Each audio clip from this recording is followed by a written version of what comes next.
Welcome to the Ian Bousfield Experience. I'm glad you're here. This series of podcasts are just things that come up in my mind when I'm thinking about playing, when I'm thinking about teaching, and general thoughts about music. There are some things here that I hope you'll find really useful. And don't forget, if you've got any comments or if there's anything you want to discuss further, go to ianbousfield.com. Hello, before we go any further, thank you so much for all of the positive feedback that I'm receiving regarding these podcasts. The number of downloads per day is astounding and extremely flattering. Thank you so much. You encourage me to continue. When I started this project, I had no idea really why I was doing it. It just seemed like everyone else was doing it, so I might as well join in. But I have to say, from my side, I enjoy it. For your information, these podcasts are done almost exclusively in one take. There's occasionally I'll listen to one back and think, I didn't quite mean that, and insert another 10 seconds. But by and large, these are just my thoughts as I address a subject. So this week is Ghostbusting. I referenced in the last question and answer podcast the situation of students, really excellent, top students coming to play, the Tomasi and the Creston and you name it, Bluebells of Scotland or the Xenakis, beautifully. And then we say, right, well, there's an audition coming up in who knows where, Karlsruhe or Rotterdam or whatever. Let's have a look at the David. And all of a sudden, I have a 16-year-old boy or girl in front of me. And all of the difficulties of previous lives re-emerge. Because if you take, the David is a classic example because, I hear 12-year-olds practicing it, 16-year-olds, and I hear that, I have to say, with a hint of sadness. We're going to spend enough of our lives with the David concerto without soiling a 12-year-old with it. And as you know, my reasons for not encouraging that too early is that if we use a concerto like that or, the orchestral excerpts, to use them as etudes, as a way to improve our technique, the ghost of that previous player will always be a little bit there. And this podcast is about, I've been asked, well, yeah, okay, we know the situation. What can we do about it? So I'd like to just discuss around the issue a little bit and hopefully help, certainly how I go about it. When I first played the David concerto, I think I was 24, 23, 24. It was the first concerto I played with the London Symphony. Someone said, it's a nice piece, you should play it. Now, that will come as a bit of a surprise, certainly to many of the German listeners to this podcast, of which there are many. Thank you very much. Yes, I was 23 or 24 before I even looked at the David. I don't think I'd ever heard it.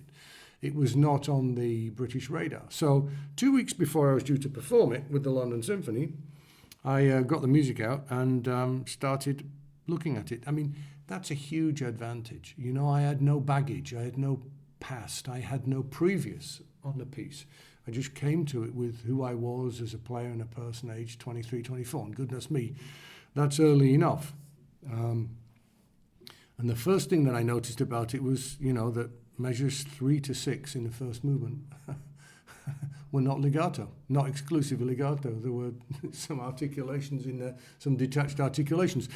And on that point alone is probably a reason why a lot of German auditions are broken, because they hear so many auditions where those measures 3 to 6 are just played exclusively legato, which is completely wrong. Anyway, that's probably the theme for another podcast. I won't go there now. Many years later, Jeremy Wilson, when he did his audition for the Vienna Philharmonic, that's a lovely story about how I first heard Jeremy and encouraged him to do the Vienna Philharmonic audition. I think he's been told many times.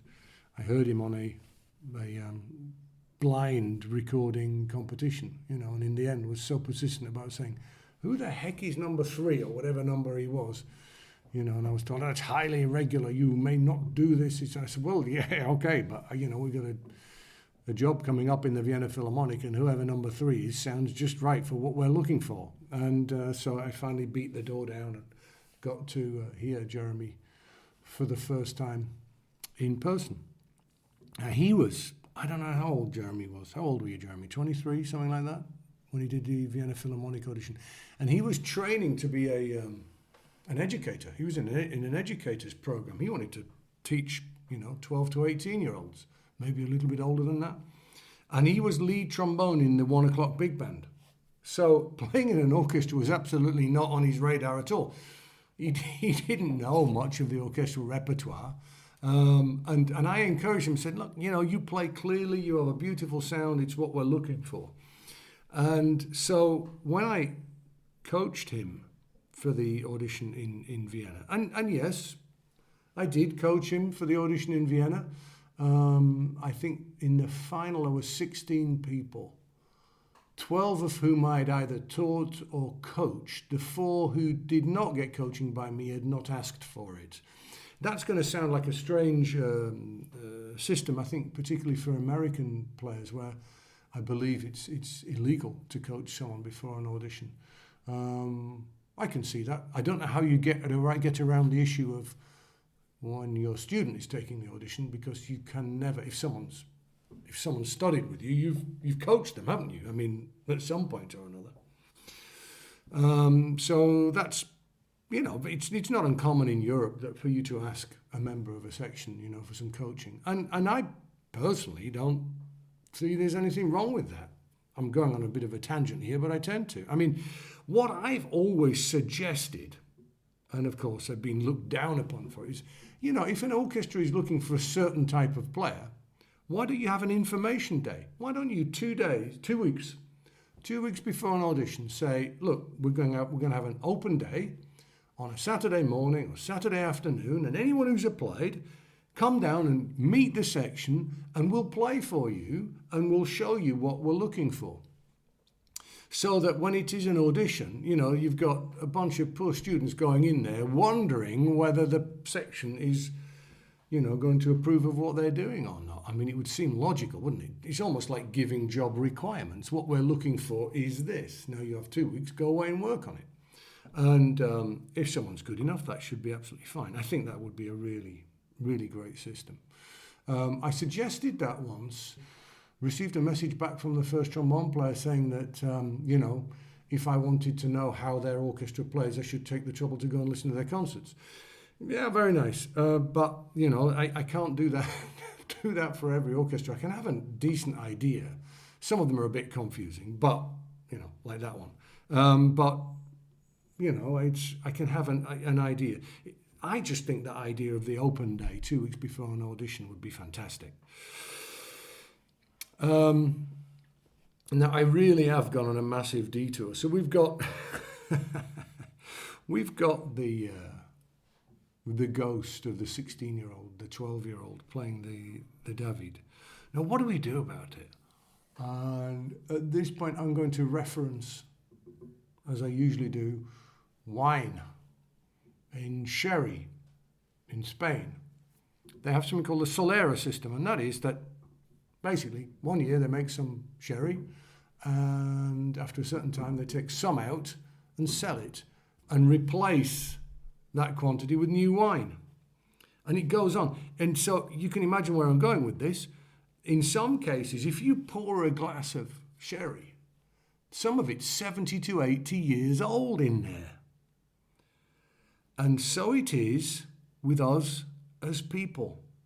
We are this evolving development as a human being and as a player and as a musician.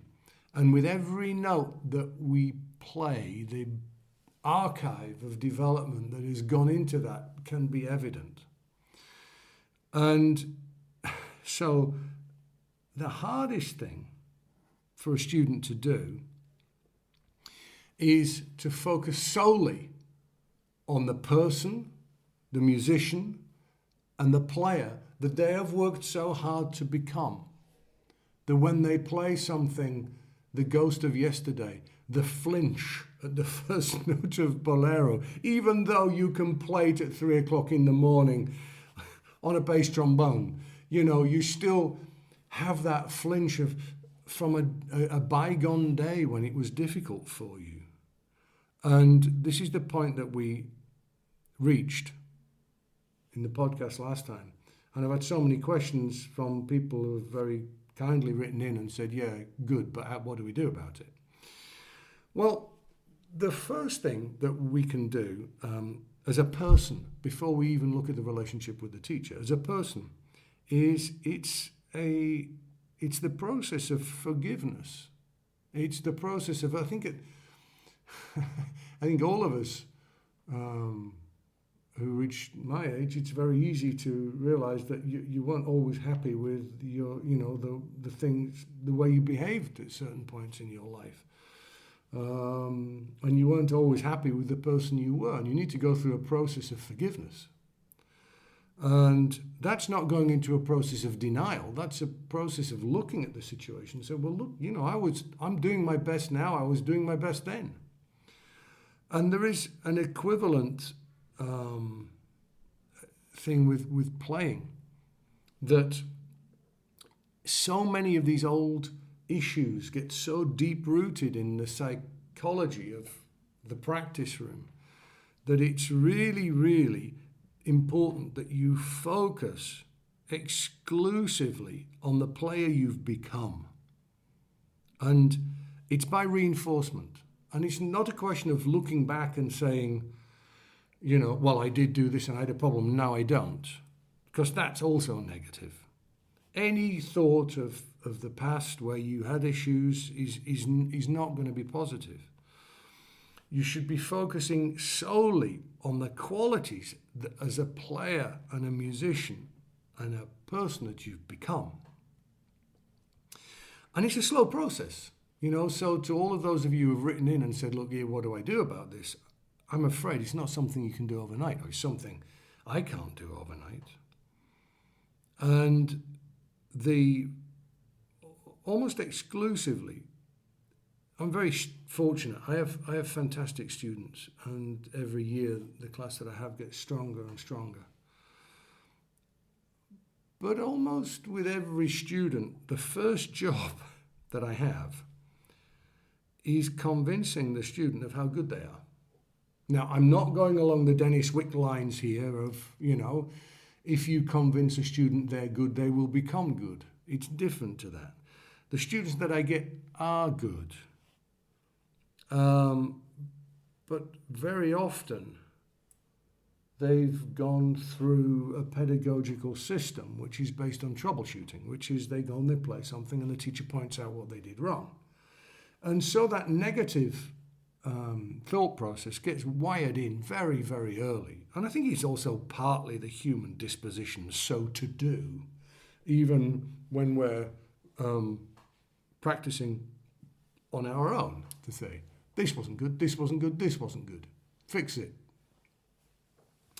But I think there's a certain point with students, very often when they're 21, 22 years old, where there's a very important process of stock taking is required, where they look at what they have, the state of the union. What can I do? What is really good? Never mind what I used to be able to do. This is where I've come. Wow, look at what I can do. So I will spend 6 months, pointing out to students and I would say I'm absolutely not being disingenuous. I have never told a student they're fantastic when they are not. I have never said to someone, good, and not meant it. That may mean, good, you're doing a good job, well done. It doesn't mean, good, tick the box, you've completed it, and I think you're good. It means I think you're doing a really good job, well done. So I do reinforce with students the qualities that they have, and I find it very sad to see the scenario so often where I think someone's better than they do, and that makes me a little bit sad, I have to say. And I do see that a lot, where I can see the potential. I can see, the capabilities that are just around the corner. And the only thing that's stopping the student from getting there is the belief. So it's a joint thing where the student and the teacher really agree with each other that we're going to move forwards from this day on, dealing only in what I can do, what my qualities are. So those are my thoughts on ghostbusting. It requires a commitment from the student and from the teacher. And at this point, here's a bit of a hot one.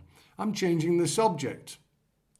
And you won't see this on any of the advertisements for this podcast. This is a bonus discussion for those of you who have been brave enough to stick around to the end.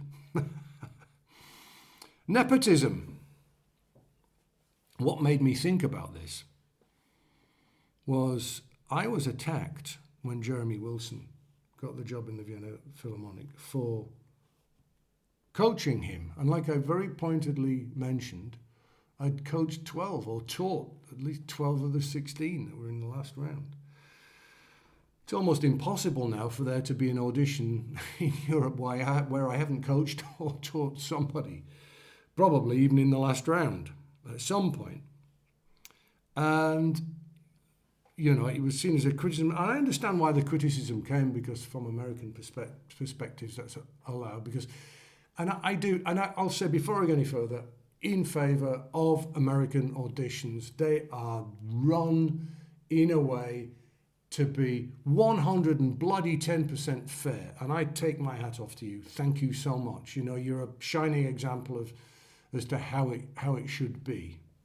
But the reason why I would say the coaching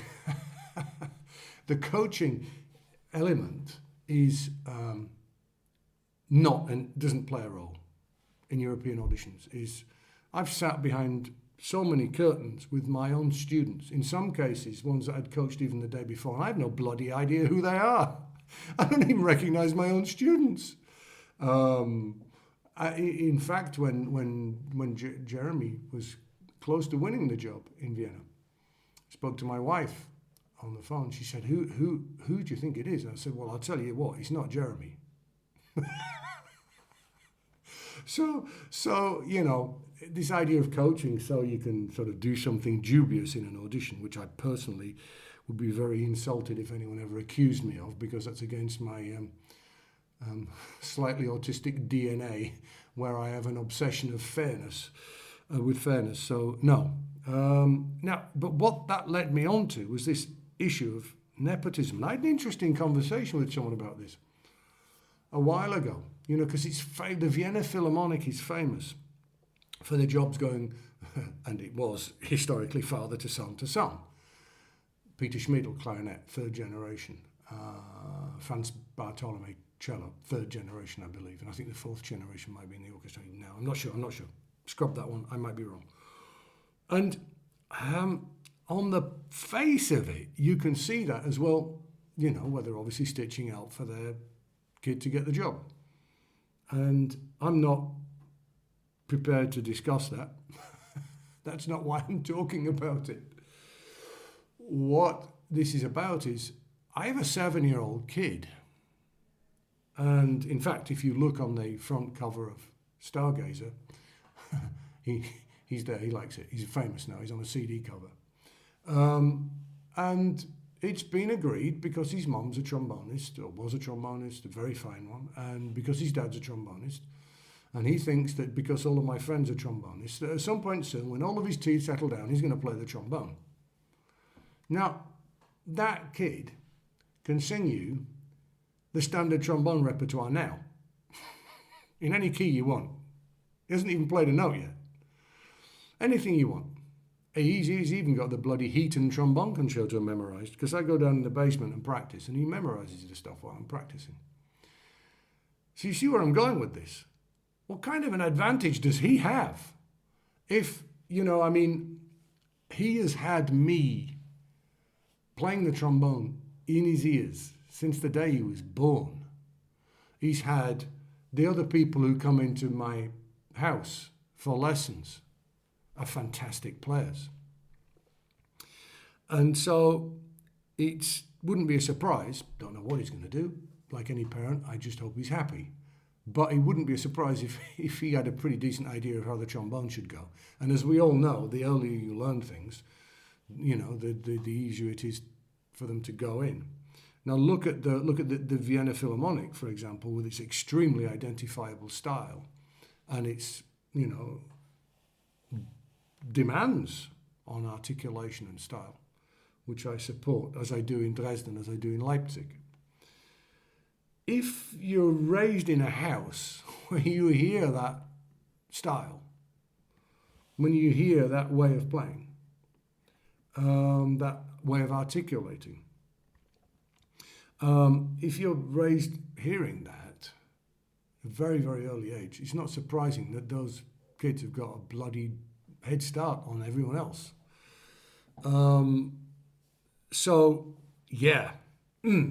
I'm not going to go there with the yes or no nepotism thing, but what I can say is it's logical that those people would have an advantage, wouldn't they?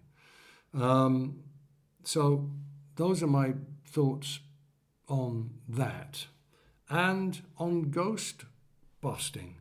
I hope you found that interesting, and please, all comments very welcome and more to come. So there you go. I hope you enjoyed that. If there are any issues that you found particularly interesting, don't forget to contact me, and always go to ianbousfield.com for lots more interesting stuff.